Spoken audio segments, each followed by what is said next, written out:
welcome back to Bonafide Noob Jobs.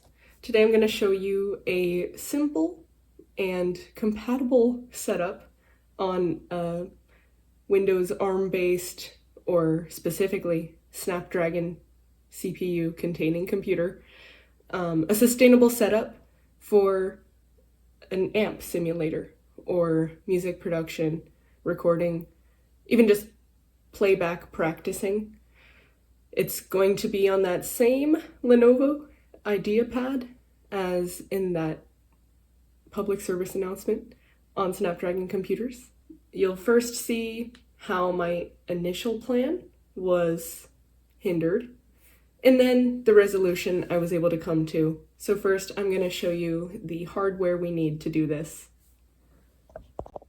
This is just a general comment, but the beauty of a laptop-driven amp simulator is how little space it takes up.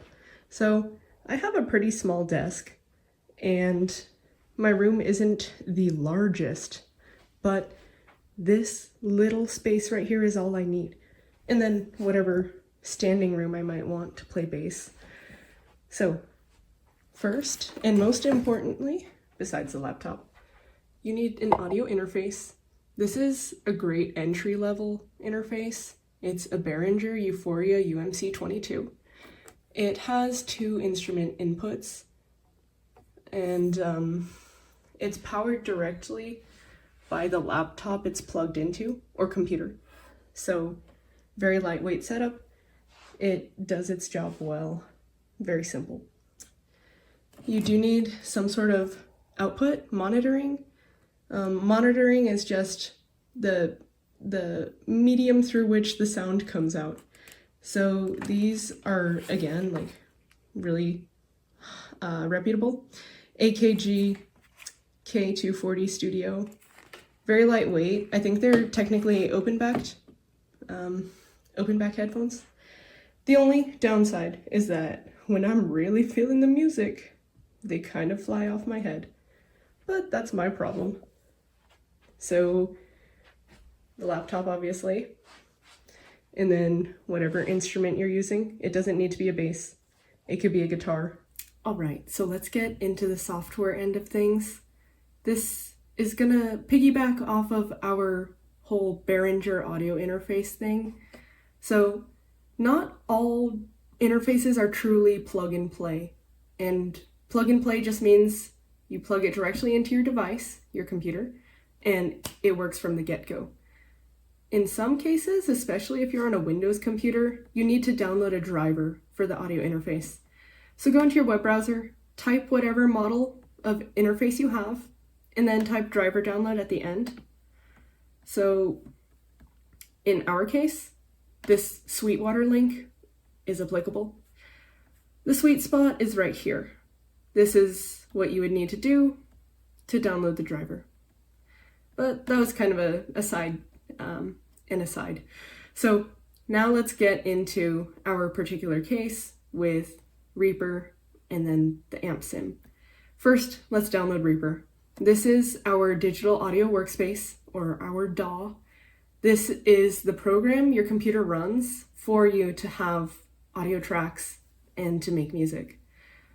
This is the downloads page. All of the links will be in the description. Go down to the Windows section. On these ARM computers, you need to find a download link that has that ARM label. So you would download it. It's truly such a simple installation process that I don't think I need to show anybody. Just follow all the steps. Use all of the recommended file directories, saving paths they already have. Really, you're just clicking agree, agree, agree, agree. So I already have it on my computer. I'm not going to do it again. Next, we have, this is the amp simulator that I wanted. This is the Amplitude 5 CS. It's installed through IK Multimedia. So what I did is I went through the whole process. I made a username and a password. I downloaded it, and then I got this message. This program does not support the version of Windows your computer is running. And I don't think there's any way I can get around it. There's not like a simple emulator I could run. It just is not it. So we had to scratch that. And thankfully, there was an alternative. This is Blue Cat Audio, and it is genuinely free. It doesn't have any hidden fees. It doesn't have you on a 14-day free trial. It's free. And it's pretty good. So we're on its page. We are going to click download. Here we have our Windows section. We want to download WinX84 VST3. That's the important thing, VST3. Like with Reaper, I already have this downloaded on this laptop, so I'm not going to download it again.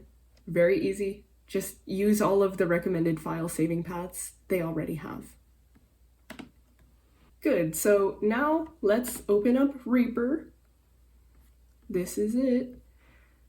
We're going to optimize some of the settings before we even start doing stuff. Click on Options, go to Preferences. So we're on our General tab right here.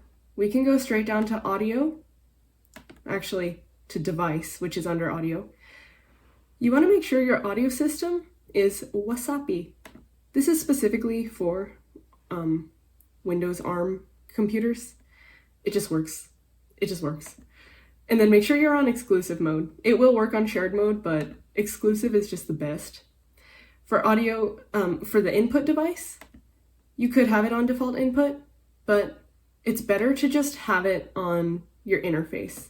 This happens to be the name of my interface's input, the USB audio codec. I think that's pretty common actually. You want to make sure the output is the same. And just a side note, if you're noticing the sound on your computer is not coming through the headphones you're using with your interface, then you could just right-click this little speaker icon, open sound settings, and then make sure it is indeed on the input output, because this one right here would be my laptop speakers. We don't want that. Okay, now the only other thing to comment on with this device page, block size.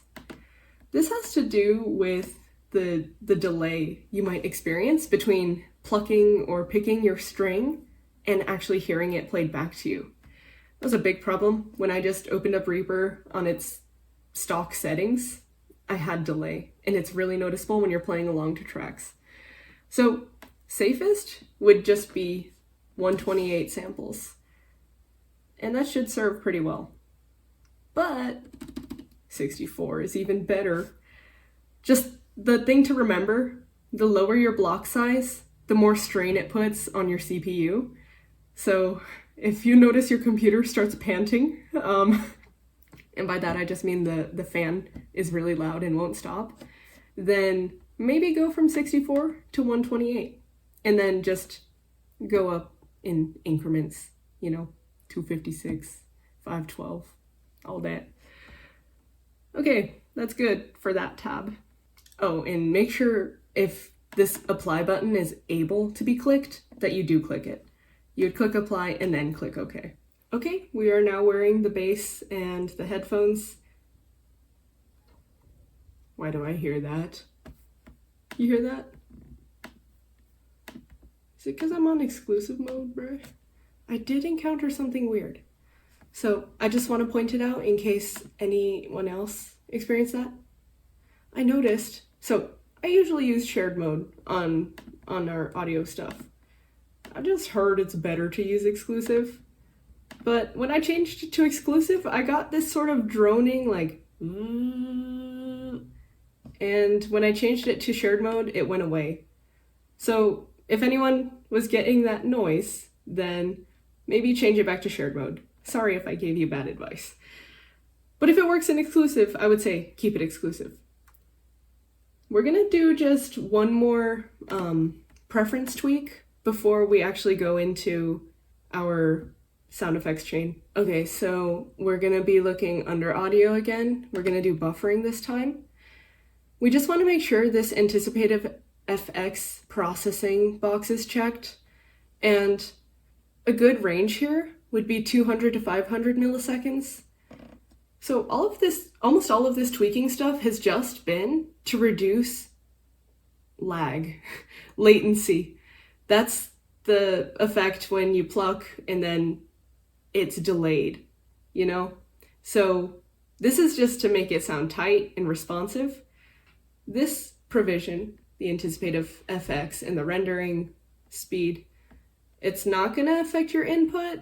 You actually probably won't even notice any difference. It really just helps the computer handle all the shebang. Okay, so now let's insert a track.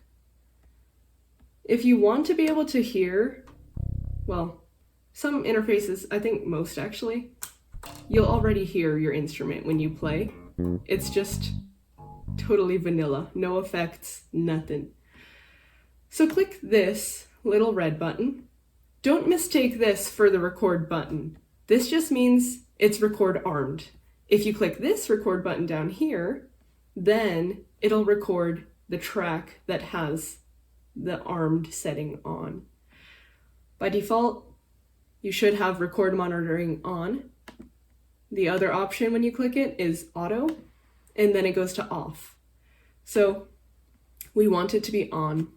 You could be playing like just straight into the computer like this if you just want the clean stock sound, like no compression, nothing. You could, but that's not what we're here for. Let's actually affect these sound effects. So you click that little FX, and this is where we can create our digital effects pedal chain. Really cool. So we want to type in Regate. These ones are built into REAPER, and so you actually have a lot to work with without us having downloaded that Blue Cat audio amp sim. Okay, we're gonna do a steady chain of Regate, Blue Cat amp sim, and then Re-EQ. To add it, I can just double tap in this white rectangle, or I can click add. Now we want that Blue Cat. If it's not showing up when you click blue, then I'm sorry, but you didn't install it correctly. Go back and try again, no offense. We got this. If you noticed a slight hissing just kicked in, don't worry, we're gonna fix that. Add your third, Re-EQ. Okay, if you wanna go one by one and isolate what sounds you're getting, you can just uncheck certain boxes, and now you're only hearing what comes through on this Regate. But I want to take it in holistically, so I'm gonna leave it all on.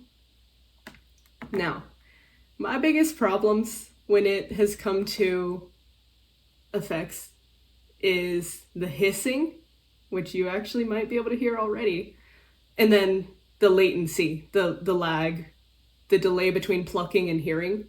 But we fixed a lot of that. We can still continue to fix more. Well, actually, no. We fixed what we would fix. Okay, so this is a little pro tip. Extend this horizontally because you're gonna need the space to adjust the threshold. In Regate, click on UI. This is where it's at. Threshold. This is going to get rid of that hissing noise in the back. And so you're gonna have to be so meticulous, trying to drag it as slightly as possible. Okay. I'm trying to get the slightest possible. Okay, 54. So now you hear that the hissing is gone when we're not playing. But if we are playing, it comes back. And there's a degree of hissing while playing that you probably just won't be able to eliminate, but we're gonna keep on going up as incrementally as possible to get rid of the hissing if possible. If possible, if possible. You might notice it comes to a point where you're not even hearing any difference. And it actually sounds like fuzzier now. So I kind of liked it at about 48. There we go, nice. Another side note, if your output is really high, then it's gonna produce hissing also. So make sure on your interface, your input knob for the instrument is no more than middle level, 12 o'clock. You can, if you want your things to be louder, adjust the knob that's specifically for output. That's the one right next to your headphone jack. Okay, so we successfully got rid of our just default hiss. You're gonna hear a tiny bit when you play, but especially when it's surrounded by other instruments and music, you're not really gonna notice it. I would also recommend you can tweak, adjust the knobs on your instrument. You might not always want to be playing with your volume knob at 100%. So maybe like 90, maybe 80. We did our regate. That's kind of the only thing here that we need to care about. All of these settings, these default ones are pretty good. Like attack, 3 to 5 milliseconds is good. It's already at 3. Release, that's good. So you don't really need to mess with that. Let's go on to our Blue Cat. With this one, you could just stick with the default amp and you could just customize it here. But I am a fan of using its factory presets. So click on default, factory presets, and this is where you'll get pre-built setups. I like the mid boost one, but I do find sometimes I still have to adjust the gain and drive on it. So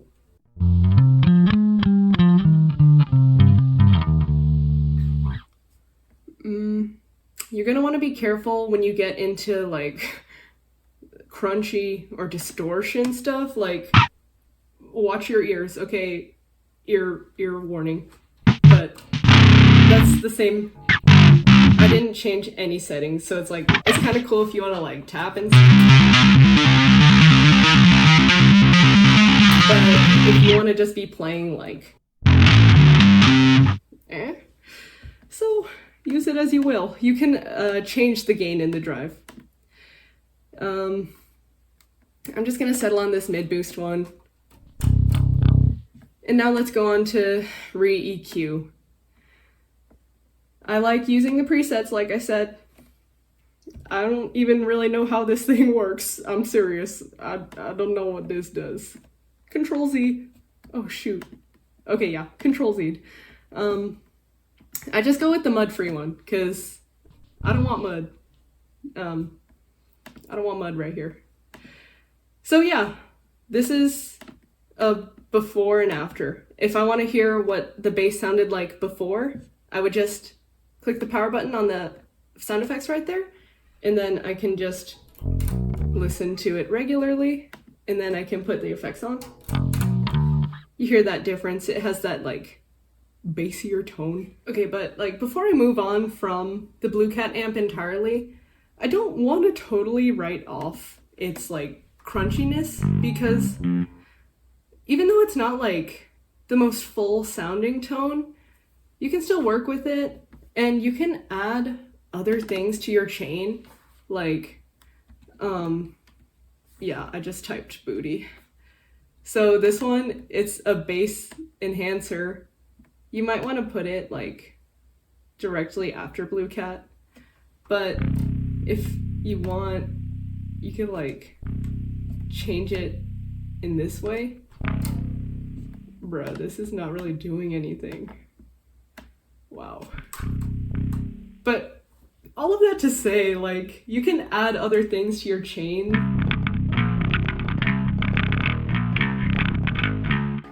That sounds terrible, but it works. And you can like do some more study here in how to optimize that.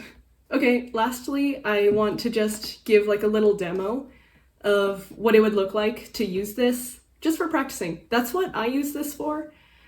When I want to practice along with songs I like, I would literally just use this. I like the mid boost one. just because it doesn't get distorted when I'm hitting like a low C note. So yeah, I would have this activated, pull up whatever song you're trying to play, and then like just play along with it. It's pretty cool. Like,